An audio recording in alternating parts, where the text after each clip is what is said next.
د افغانستان د زونونو د فوټسال د اتلولۍ سیالۍ د کابل ټیم په بریا سره پای ته ورسېدې. په دغې لوبه کې د کابل ټیم وتوانېده د هرات ټیم ته 4 د 1 په وړاندې ماتې ورکړي.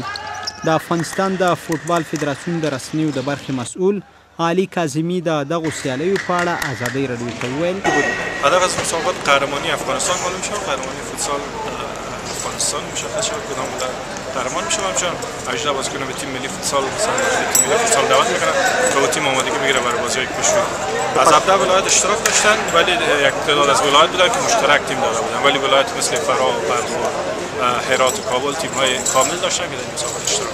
دغه سیالۍ د افغانستان د فوټسال د ملي ټیم د ټاکلو په هدف د تیرې دوشنبې په ورځ پیل او د شنبې په ورځ پای ته ورسېدې.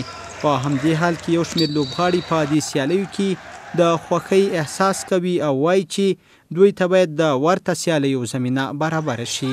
فهیم هستم، یک طرف بازیکن جوان منتخب کابل کابل.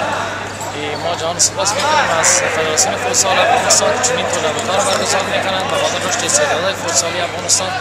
د دغو سیالیو په پای کې چې د بیلابیلو ولایتونو لوبغاړو پکې برخه اخیستې وه، یو شمېر تکړه لوبغاړو ته میډالونه او ستاینلیکونه هم ورکړل شول.